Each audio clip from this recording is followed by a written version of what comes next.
Hello and welcome back to my workshop. Today I'm going to be trying to solve a problem that I've had in the back of my head for a long time, but never been able to come up with a proper solution, and I've tried all sorts of things. Done quite a bit of research over the last few days, and I think I've finally got a solution. So the problem that I've got is I work on quite a few small pieces for like Christmas fairs and stuff like that, where I just want to route off the edges so that there's no sharp edge.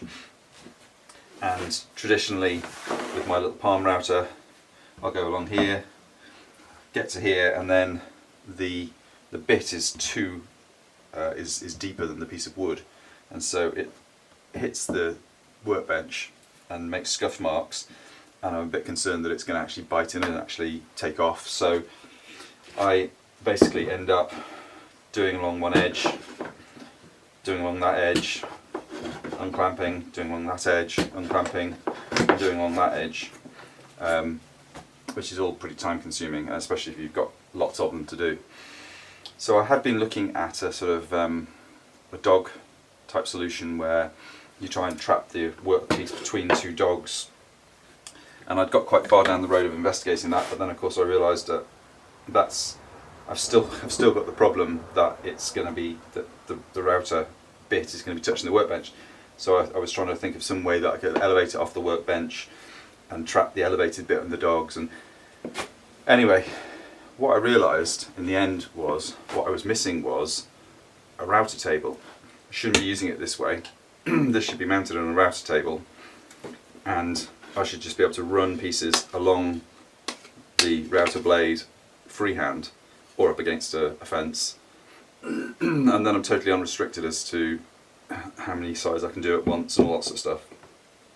So I went onto Amazon and looked at router tables, and the local Screwfix outlet that we have over here, and the only one that Screwfix had was £270 or £290 just for the table. And most of the Amazon ones wouldn't actually ship to the Isle of Man. We're out in the middle of the Irish Sea, and shipping is a big problem for us. So I then started looking at make your own router table videos, and there's some incredibly complex router tables that people are making, homemade ones, but also some really simple solutions. So I've got a piece of offcut of kitchen splashback, I think it is, reasonably thin, so I think this is going to be my final solution, because you want something that's really smooth and slippy, so that when you're pushing the wood along you don't get any sort of resistance. So I think this is going to be my final piece that I'm going to use for the bed of the router table. But I'm going to make a prototype using plywood, which is the same thickness. Now I know that this is not going to be good for, there's going to be a lot of resistance there as I'm trying to put pieces of wood along it, but it is purely prototype. I want to get it right before I start drilling holes in my piece of melamine board. So I'm going to just really mock up something very rough on this piece of plywood. I mean, it's not even square. I'm not even going to bother trying to square it. I'm just going to put together a box that's big enough to keep this off the workbench, and then put this on the top, drill out the holes, take out the bit where the router bits are, try and use it a bit, see what works, what doesn't work. I might not even put, I probably won't put, well, I won't put a fence on this, but I want to see what works or what doesn't work, and then I can take those lessons and put them onto my final piece. And I think I might also buy one of those Chinese router lifts. So you take off this sleeve. For this one I shall actually mount the sleeve, the sleeve to the bottom of this. But for the router lifts, the Chinese ones on Amazon, you take that off, and the lift actually clamps to this and moves the whole thing up and down. And the beautiful thing about that is it gives you a lever on the top there. You can just do micro adjustments to get this to the right height. Whereas what I'm going to have to do with this prototype is I'm going to have to lean underneath the box and adjust it manually, and it's gravity's going to be going against me because I'm going to have the weight of this trying to pull down every time I release this lever. So it is not going to be ideal at all, but hopefully I should learn some valuable lessons. This is actually my second attempt at making a homemade one. Yesterday I had an aborted attempt to build my router table effectively into my workbench. You might be able to see here that there's a hole that's filled with sawdust and glue. That's as a result of my aborted attempt. So I did video that, but I haven't decided whether I'm going to be brave enough to actually put that up on the internet and let people laugh at me, because it was an epic failure. I had three things went wrong, and I should have anticipated all three of them, and I didn't. So it's quite embarrassing. I might put it up, and if I do put it up, then I'll put a link to it, and you can all have a laugh at my expense. So this is largely going to be, there's going to be no craftsmanship involved in this. I'm just going to be knocking together some pieces of wood. I should probably screw them together. I'm not even going to bother gluing them, because I just literally want to just try this as a experiment. So I will probably turn off the volume and just crack on with it, video it, and then see if there's anything worth keeping afterwards. There might not be worth anything keeping. So here we go. So I'm not quite sure why I came up with this design of legs, but in the end it actually turned out to be really very stable. So just drill some pilot holes, a couple of screws at each corner, and effectively two sort of boxes as legs, and draw around the base plate as my template for cutting.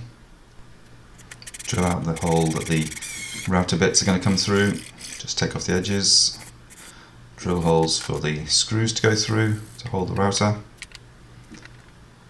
and just fix the legs on.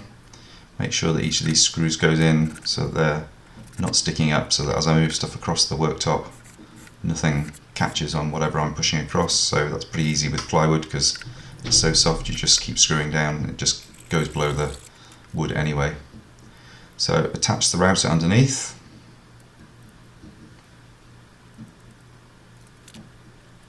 and that's good and sturdy. Just do a quick test cut,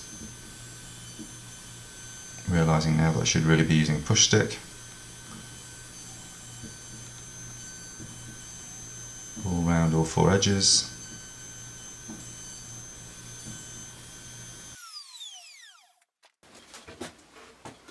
Well, I'm going to call that a resounding success. I've got nice rounded over bits on the sides, all four sides, and once I got the push stick and the pad sorted and knew what I was doing, that is a quarter of the time, if as much as that, as doing it the old way where I had to clamp and unclamp 4 times to in order to do just that. So it's unplugged. That's rock solid. I'm glad I did it on this prototype. I'm gonna do a bit of work using this prototype first before I move on to the melamine top. And as I say, I may get the Amazon Chinese jig router lift, and if I do, the holes are actually in a different location, so I'll carry on using this with the holes that I've drilled for this. Now, one thing I did do is I haven't got a chamfering bit on my drill, so I used a bigger drill bit than I needed just to allow me to put the heads down in, and I've gone too far in. I forgot just how I lost my mind temporarily and forgot just how soft plywood is. But so I thought they weren't going to bite, but that is absolutely rock solid. I can't move that at all. So I'm confident that that's solid. It's taller than it needs to be. I mean, this maybe that's a little bit too tall, and I've got a good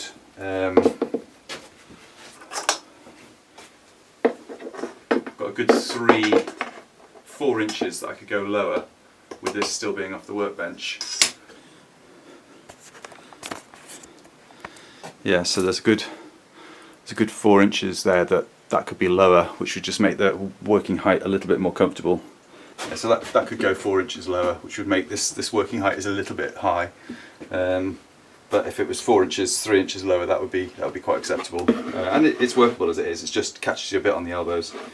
So if the next one I do, I'll put 3 inches lower. I won't make the same mistakes. I'll get a chamfering bit so that I can put the screws in properly. And what else did I learn? Obviously a more solid base, although this is rock solid.